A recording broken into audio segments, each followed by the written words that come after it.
Hello and welcome to Newsweek South Asia, your one-stop destination for in-depth analysis of security challenges, regional conflicts and the evolving threat of terrorism. Let's take a look at the headlines first. Indian diaspora worldwide protests against Pakistan-backed terrorism in Kashmir. Pakistan exposed at UN, India's strong rebuttal after Pahalgam terror attack. And Balochistan escalates fight for autonomy as Pakistan faces rising resistance. Outrage is sweeping across global cities as members of the Indian diaspora take to the streets, raising their voices against Pakistan's deep-rooted terror nexus. Following the barbaric attack in Pahalgam, Kashmir, which claimed the lives of 26 innocent civilians, massive protests have erupted from London to Washington and Paris, with demonstrators blaming Pakistan for orchestrating yet another bloodbath on Indian soil. Protesters have demanded accountability, justice and direct international action against the terror-sponsoring state.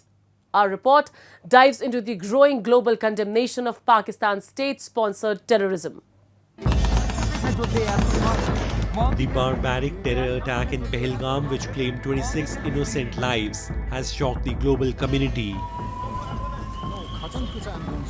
Carried out by Pakistan-backed terrorists, the assault is a grim reminder of Islamabad's ongoing support for cross-border terrorism. World leaders, including those from the US, UK and Russia, strongly condemned the attack and the targeting of civilians. This attack is part of a broader strategy to instigate communal tensions and sabotage India's efforts to rebuild Jammu and Kashmir. In the aftermath of the deadly terror attack, thousands of Indians living abroad have come together in solidarity. From London to Washington DC to Paris, chants of Vande Mataram and Bharat Mata Ki Jai reverberated through the streets, aimed squarely at a nation long accused of nurturing terrorism, Pakistan. Protesters in London waving Indian flags and chanting Jai Shri Ram gathered outside the India House and in front of the Pakistani High Commission. The demonstrations were not just emotional responses, but strategic displays of resistance against the global machinery of Islamist extremism, machinery that India accuses Pakistan of exporting. We are really saddened by what has happened, and that's why we have come over here to support our Indian community that lives abroad. But our hearts are always with our motherland, and it's happening again and again, and that's what saddens us. We are doing a peaceful demonstration over here. I know there are people from the other side standing over there shouting slogans, instigating us, but that's not us. We are here to tell them that they have to stop terrorizing us. We do not support this. In Paris, demonstrators assembled near the Eiffel Tower, calling Pakistan a factory of terrorism and demanding military retaliation. The protests were particularly sharp, with slogans like Pakistan Murdabad and terrorist Pakistan shame on you.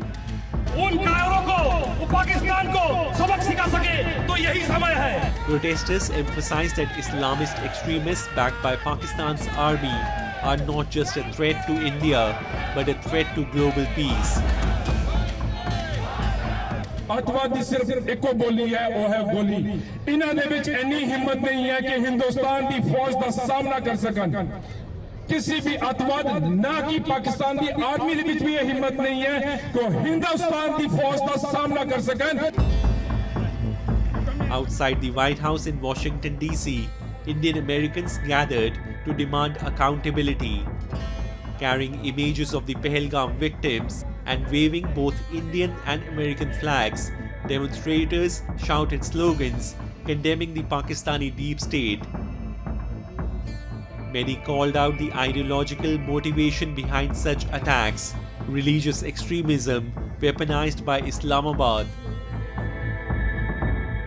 April 22nd should never have happened. It's a slap on the face of humanity. Islamic terrorism has to stop. People need to understand and acknowledge and respect all faiths. Nobody should have to die because of the faith that they follow. The Pahalgam incident is not an isolated one. From Dhangri to Kulgam to Rajouri, religious minorities in Jammu and Kashmir have repeatedly been targeted in religiously motivated violence. Indian security agencies have identified at least 2 of the 3 terrorists involved in the latest attack as Pakistani nationals, part of a familiar pattern where Pakistan-trained jihadis infiltrate across the LOC under ISI guidance. Islamabad predictably denied the charge and demanded a neutral probe, a routine deflection it employs after every such incident. But the evidence and public sentiment say otherwise. In retaliation, India has suspended the decades-old Indus Waters Treaty, ordered the immediate closure of the Atari-Wagah border, and cancelled all SVES visas issued to Pakistani nationals. India has long borne the brunt of Pakistan's policy of bleeding India with 1,000 cuts, but now the Indian government appears poised to cut back.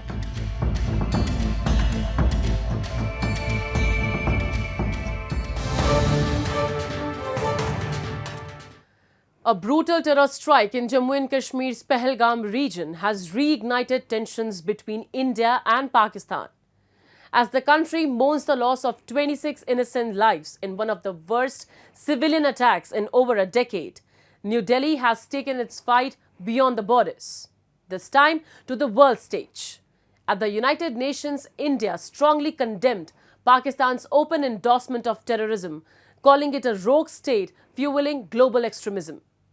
This diplomatic assault was triggered by Pakistani Defence Minister Khwaja Asif's stunning confession of supporting terrorism for decades. India's fury over the Pahalgam terror attack reached the corridors of the United Nations, where India's Deputy Permanent Representative Yojana Patel delivered a stinging rebuttal to Pakistan, fueling global terrorism and destabilizing the region. Speaking at a session of the United Nations Office of Counter-Terrorism, Patel responded sharply after the Pakistani delegation once again raised the Kashmir issue, attempting to divert attention from its own terror export record. It is unfortunate that one particular delegation has chosen to misuse and undermine this forum to indulge in propaganda and make baseless allegations against India. The whole world has heard Pakistan's Defence Minister Khwaja Asif admitting and confessing Pakistan's history of supporting, training and funding terrorist organizations in a recent television interview. This open confession surprises no one and exposes Pakistan as a rogue state fueling global terrorism and destabilizing the region. The world can no longer turn a blind eye. The interview Patel referred to was given by Pakistani Defence Minister Khwaja Asif to Sky News. In it, Asif plainly admitted, Well, we have been doing this dirty work for the United States for about 3 decades. And West, including Britain. For India, this wasn't just an admission. It was the confirmation of what New Delhi has long maintained, that Pakistani military intelligence complex has institutionalized terrorism as state policy. Patel didn't stop at citing the confession. She accused Pakistan of grossly misusing international forums to push propaganda while shielding terrorist organizations operating from its soil. India called out Islamabad's duplicity, playing the victim of terrorism while actively nurturing terror as foreign policy tool. Meanwhile, tensions are boiling at the borders. Following the terror strike in Pahalgam, Pakistan resorted to unprovoked firing across the line of control. The Indian army responded swiftly and decisively. In retaliation, India launched precision strikes across multiple Pakistani positions in Kupwara, Baramulla, Naushera, Sundarbani and Aknoor sectors, effectively neutralizing forward posts that had been used to aid infiltration and provoke ceasefire violations. The Indian Army issued a statement confirming the escalation.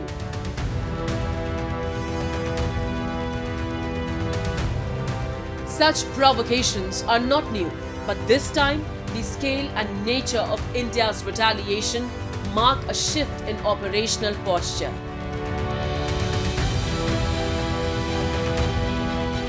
After the Pahalgam attack, Pakistan Army has to show that it is doing something. And it is said that many countries have a government which controls the military. But in Pakistan, the military controls the government. Therefore, General Munir had given an open speech where he tried to bring Kashmir back onto the limelight. You know, BBC still says India controlled Kashmir. Al Jazeera also says India, which is wrong. And therefore, after General Munir, he must have given clear orders to start cross-border firing. And of course, every time there's a firing from the Pakistan side, the Indian Army gives a befitting reply. As ceasefire violations continue, Islamabad's leadership continues its inflammatory rhetoric.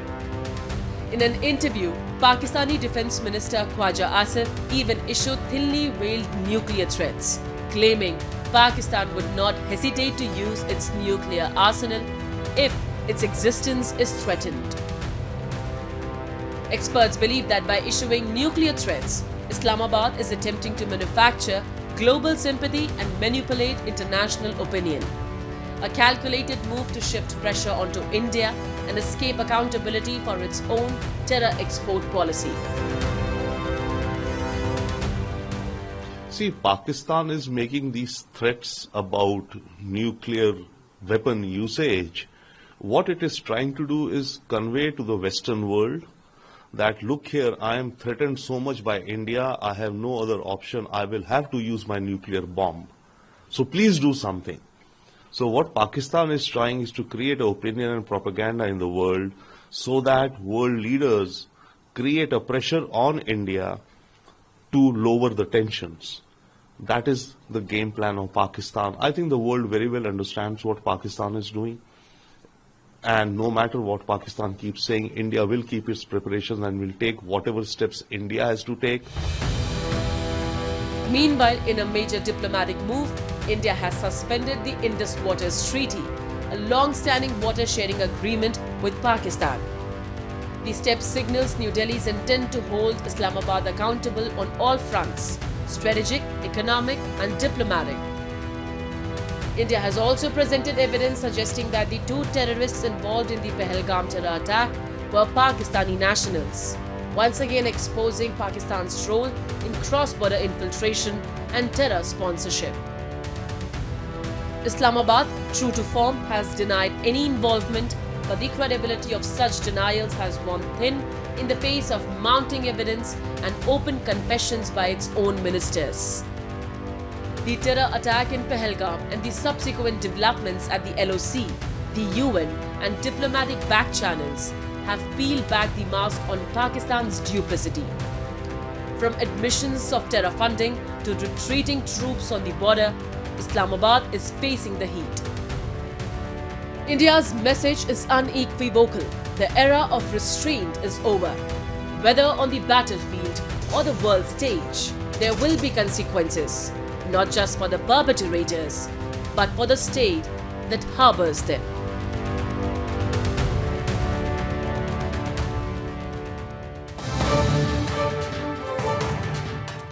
In yet another stinging blow to Pakistan's embattled security apparatus, the Baloch Liberation Army, a separatist group in the restive province of Balochistan, has claimed responsibility for a series of deadly attacks, including the assassination of ISI officer in the strategic coastal town of Pasni. Islamabad's iron-fisted rule over the resource-rich yet impoverished province has only intensified resistance, pushing the Baloch people further towards an armed struggle for their rights. Balochistan, Pakistan's largest yet most neglected province, remains a battleground for an independence struggle. The Baloch Liberation Army, or BLA, has intensified its insurgency with a fresh series of well-coordinated attacks across Balochistan, sending shockwaves through Pakistan's already struggling security establishment. In its recent high-profile operation, the BLA assassinated an ISI agent identified as Mohammad Nawaz in Pasni, a strategic town near the Chinese-backed port city of Gwadar. Nawaz, a resident of Punjab's Khushab district, was travelling with members of a so-called death squad, covert militia groups accused of abducting and targeting Baloch activists, when his convoy was struck by a remote-controlled IED.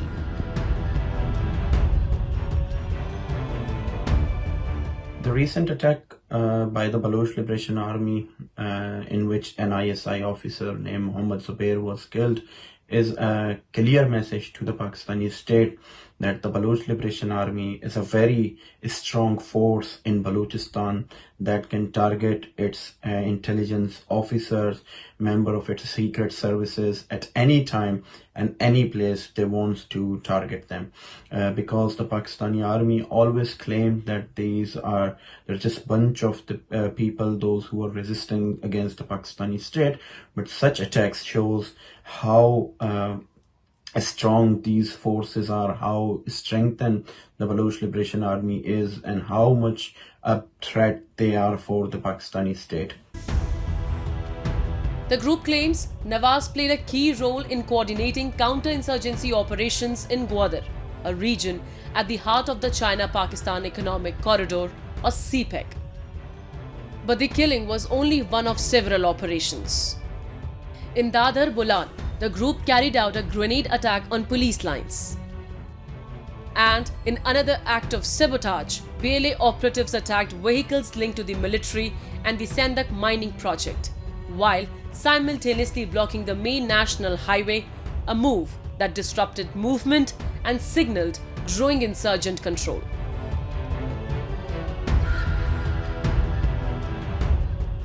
I believe the Baloch Liberation Army and the other organizations such as the Balochistan Liberation Front and others, those who are fighting for the independence of Balochistan, those who are involved in a armed struggle resistance against the Pakistani army and its security forces, they are in a huge number, and they are garnering a lot of support from the people of Balochistan.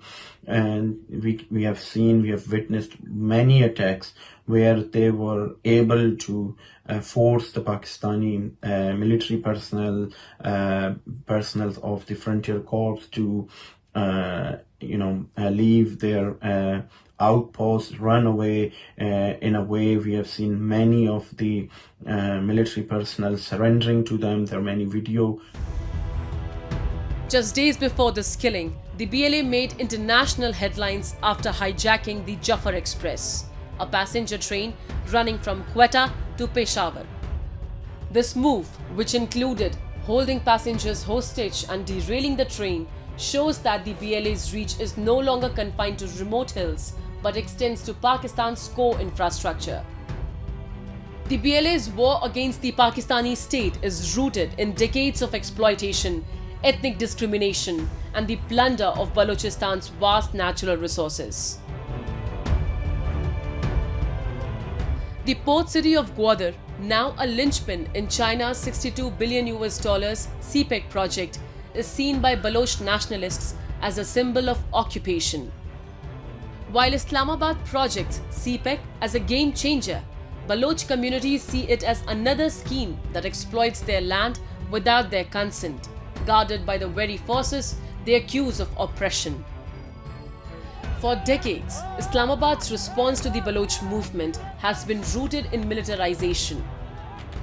The infamous kill and dump policy, involving the abduction, torture, and killing of Baloch students and activists, has scarred countless families. Human rights groups have documented hundreds of enforced disappearances, with victims often taken from university hostels in Punjab, Sindh, and Balochistan, never to return. Baloch youth, Baloch intelligentsia as a threat to the Pakistani state. So that is why they've eliminated countless political activists, leaders, student activist leaders, journalists, poets, people of all walk of life. So the cost the Baloch people have paid under this occupation, and they're still paying, it's a huge one, because they have been targeted. They've been targeted in ways people cannot imagine. People are being abducted, people are being tortured, they're being killed, people are receiving mutilated dead bodies of their loved ones. Their mass graves they're unearthing in Balochistan. Baloch women and children and elderlies are being subject to the enforced disappearances, arbitrary detentions. They are being targeted in the police custody. While the Pakistani state labels Baloch separatist groups as foreign-backed terrorists, rights activists argue that the roots of this conflict are domestic: political disenfranchisement, ethnic marginalization, and decades of state violence. And with Islamabad showing no signs of engaging in dialogue, the insurgency is only expected to grow more aggressive and widespread.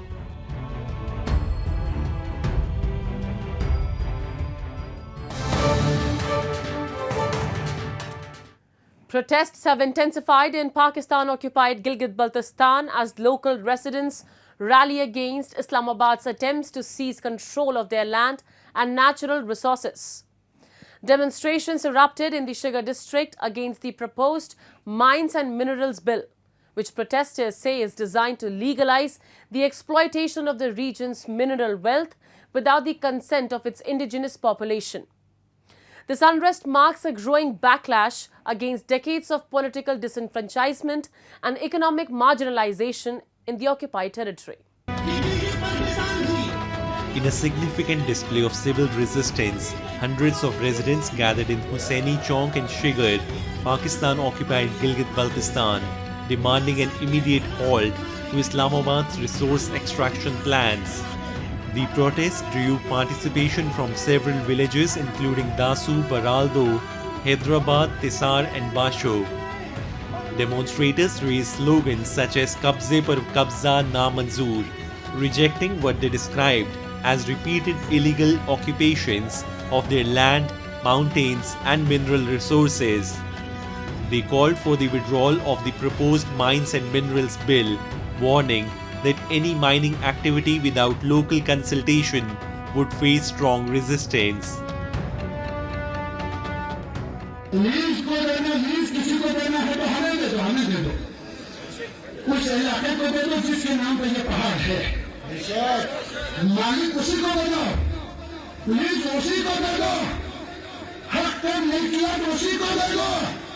फिर हम जाने ना हम खुद काम करेंगे ना हम एडमिनिस्ट्रेट करके काम करेंगे और उसमें से 1%, 2% जो तुमने हमारा में लिखा है नहीं हम नहीं जानते हम नहीं मानते वही 1% अवाम का सदका तुम्हें वापस करने के लिए करेंगे. The protesters expressed deep concern over Islamabad's long-standing policy of exclusion and suppression in Pakistan-occupied Gilgit Baltistan. The protests in Gilgit Baltistan are a clear manifestation of the people's frustration with Islamabad's exploitatory policies. The so-called Mines and Mineral Bill is yet another attempt by the Pakistani state to plunder the natural resources of this already marginalized region without any consent or benefit to the local people. This bill essentially hands over mineral wealth of Gilgit Baltistan to the central government and military-backed companies, sidelining the indigenous communities who are rightful custodians of these lands. This reveals a fundamental flaw in Islamabad's government approach, colonial-style administration rather than democratic engagement. There is no meaningful representation of the people of Gilgit Baltistan in the legislative process and their concerns are always dismissed. Beyond land grabs, the region faces prolonged power outages with blackouts lasting up to 20 hours in some areas.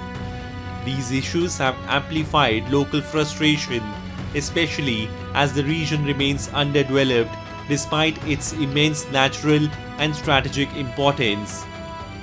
Pakistan-occupied Gilgit Baltistan serves as a crucial segment of the China-Pakistan economic corridor.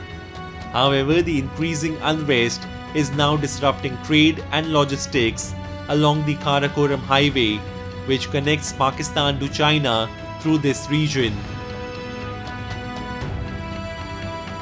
Pakistani state is entirely accountable for the deliberate underdevelopment of Gilgit Baltistan and POJK. Despite its immense strategic value, bordering China, serving as a gateway for China-Pakistan economic corridor, and being rich in minerals, the region remains starved of basic infrastructure.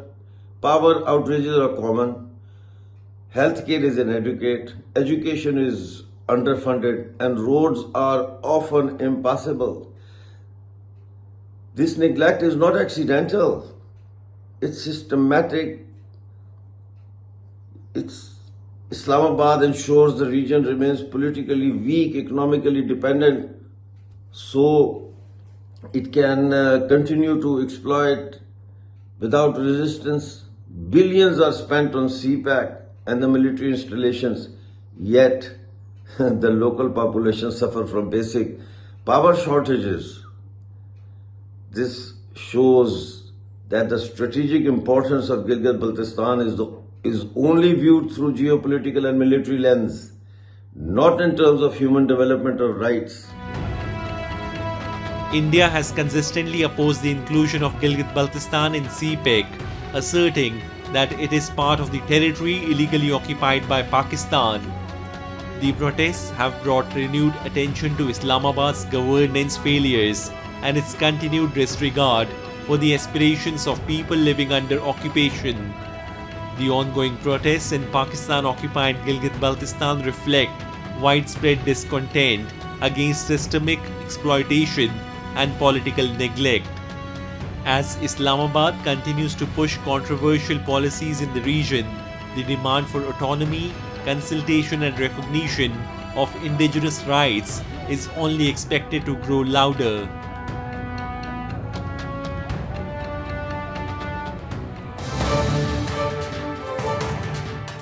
And with that, we come to the end of this edition of Newsweek South Asia.